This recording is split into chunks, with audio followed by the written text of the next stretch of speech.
ज्ञान RB YouTube में आप सभी का स्वागत है।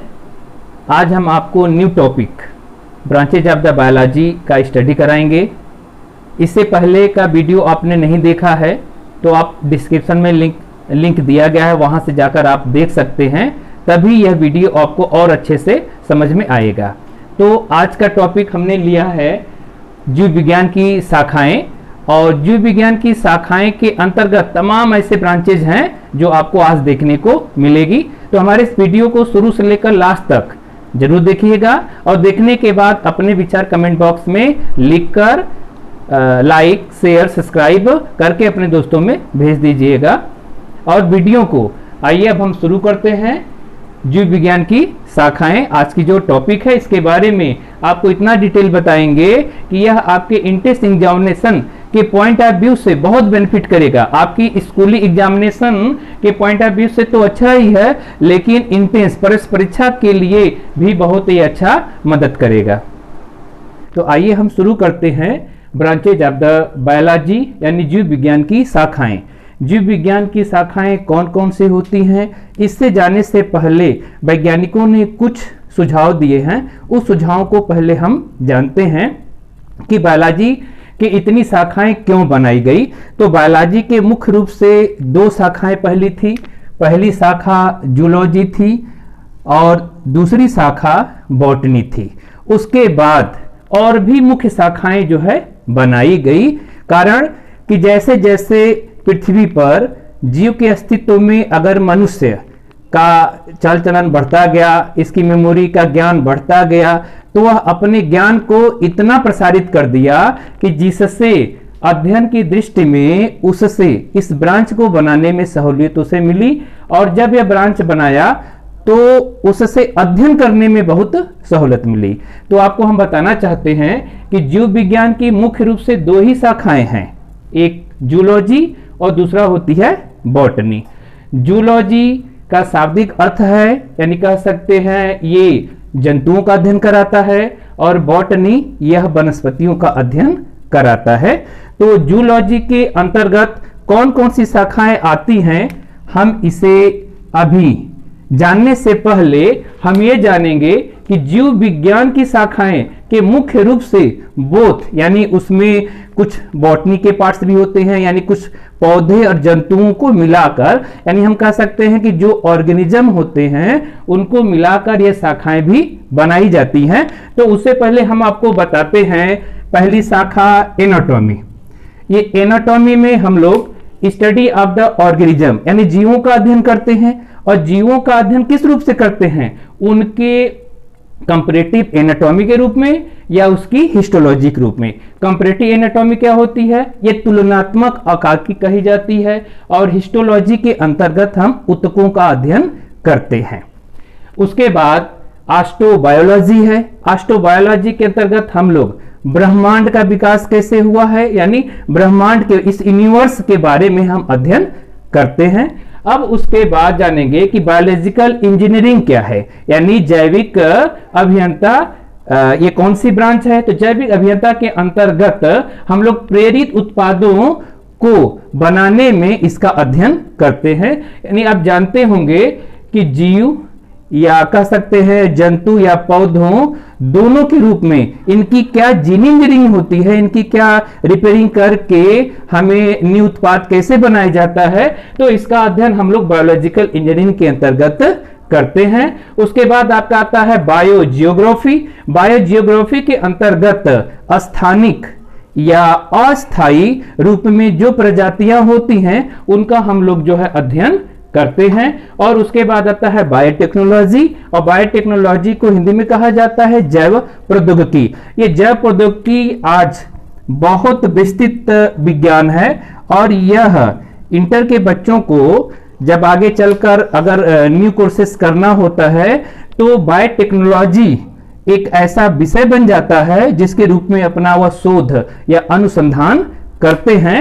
तो बायोटेक्नोलॉजी के अंतर्गत हम लोग किसका अध्ययन करते हैं, आनुवंशिक संशोधन और जो सिंथेटिक जीवित पदार्थ के जो हेरफेर होते हैं उनके अध्ययन, यानी हम कह सकते हैं कि बायोटेक्नोलॉजी के अंतर्गत आनुवंशिकी का संशोधन कर लेते हैं और जीवों के पदार्थ में जो सिंथेटिक रूप से उसका हम हेर फेर करते हैं, उसका अध्ययन हम बायोटेक्नोलॉजी के रूप में करते हैं। उसके बाद आप जानेंगे कि इकोलॉजी के अंतर्गत इसको बोलते हैं पारिस्थितिकी विज्ञान, और पारिस्थितिकी विज्ञान का मतलब हमारे पृथ्वी पर जितने जीव जंतुओं का पारिस्थितिक तंत्र चलता है उसके हम इकोलॉजी के द्वारा अध्ययन करते हैं। जेनेटिक्स तो आप तो शुरुआत से ही पढ़ते चले आ रहे हैं, उसके बारे में जान रहे होंगे कि जेनेटिक्स के अंतर्गत जो हम लोग के आनुवंशिक गुण होते हैं और उन आनुवंशिक गुणों के रूप में हम उसे अध्ययन करते हैं। और उसके बाद आपका है माइक्रोबायोलॉजी। तो माइक्रोबायोलॉजी के अंतर्गत study of the micro organism के रूप में हम इसका अध्ययन करते हैं। यानी आपके कोर्स का, यानी इंटर के बाद जब आप न्यू कोर्स या न्यू स्टडी करने जाएंगे तो आपके दो ऐसे ब्रांच हैं जिसके द्वारा आप अपनी शोध या स्टडी अनुसंधान के रूप में ये दो कोर्सों को कर सकते हैं। तो हमारी ये क्लासेस सिर्फ इंटरमीडिएट तक संभावित नहीं होती, यह आपके अगली कक्षाओं में, या कह सकते हैं जब आप अगली कक्षाओं में जाते हैं इंट्रेंस एग्जामिनेशन देने के लिए, तो हमारे जितने टॉपिक हैं इंट्रेंस एग्जामिनेशन से रिलेटिव ये आपको मिलेंगे और इंट्रेंस में प्रवेश परीक्षाओं में यह आपको बहुत हेल्प कराएंगे। अब आप प्रवेश परीक्षा के मद्देनजर देखते हुए जूलॉजी के अंतर्गत जो ब्रांचेज आते हैं, यानी आपने जाना कि बायोलॉजी के मुख्य रूप से दो ब्रांच है, जूलॉजी और बोटनी। तो हमने जो जूलॉजी के अंतर्गत जो ब्रांचेज आते हैं और खास करके इंट्रेंस एग्जामिनेशन में उसी चीजों को हम बताने की कोशिश कर रहे हैं। तो आप देखिए जूलॉजी के अंतर्गत इथोलॉजी के अंतर्गत पशु व्यवहार का हम अध्ययन करते हैं। उसके बाद है एंटोलॉजी या कह सकते हैं एंटोमोलॉजी, इसके अंतर्गत कीटों का अध्ययन करते हैं। मैमेलोलॉजी, इसके अंतर्गत हम लोग स्तनधारियों का अध्ययन करते हैं। और उसके बाद है ऑर्निथोलॉजी, इसके अंतर्गत हम पक्षियों का अध्ययन करते हैं।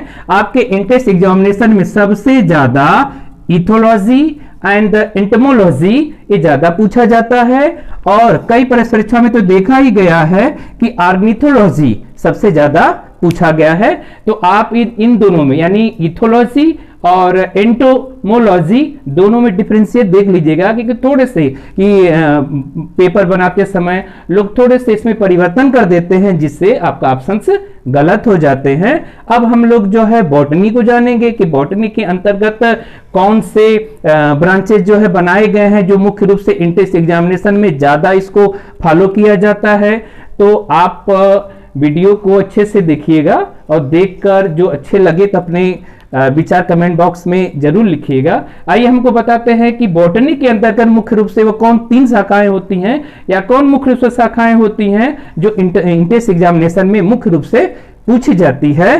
तो आप स्क्रीन पर देख रहे हैं फाइकोलॉजी के अंतर्गत हम लोग शैवालों का अध्ययन करते हैं, यानी शैवाल के क्या स्ट्रक्चर होते हैं, क्या उनके आकार की होती है, उनके बारे में हम अध्ययन करते हैं। और उसके बाद आपका है प्लांट फिजियोलॉजी। तो प्लांट फिजियोलॉजी के अंतर्गत पौधों के अंदर क्या जैविक घटनाएं होती हैं उनका अध्ययन हम लोग जो है प्लांट फिजियोलॉजी के अंतर्गत करते हैं। फिजियोलॉजी का मतलब ये होता है कि जैसे हम लोग मनुष्य हैं तो हम लोग के शरीर के अंदर जो जैविक घटनाएं हैं जैसे श्वसन, पोषण, परिसंचरण या तंत्रिकाओं से जो भी घटनाएं होती हैं वह फिजियोलॉजी के अंतर्गत आता है। तो आप एनिमल में भी पढ़ेंगे कि एनिमल फिजियोलॉजी भी होता है और प्लांट फिजियोलॉजी भी होता है। तो ये मुख्य रूप से दोनों फिजियोलॉजी जो है संबंधित है आपके ब्रांचेस से। उसके बाद आता है ऑस्टोबोटनी।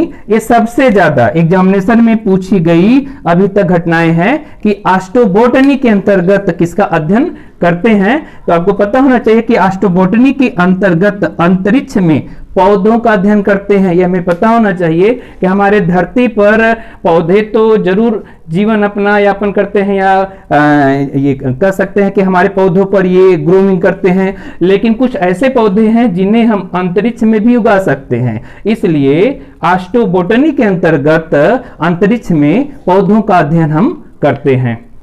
तो आपने जीव विज्ञान की शाखाओं को जाना, और अगर आपने इससे पहले की वीडियो को नहीं देखा हो तो आप डिस्क्रिप्शन बॉक्स में जाकर हमारे पहले वाले वीडियो को आप देख लेंगे, तो आपको यह वीडियो बहुत अच्छे तरीके से और समझ में आ जाएगी। तो आज इतना ही। आगे जो क्लास होगी तो उस क्लास के लिए भी हम आपको बताएंगे, और आपके जो भी विचार हों कमेंट बॉक्स में जरूर लिखिएगा। धन्यवाद।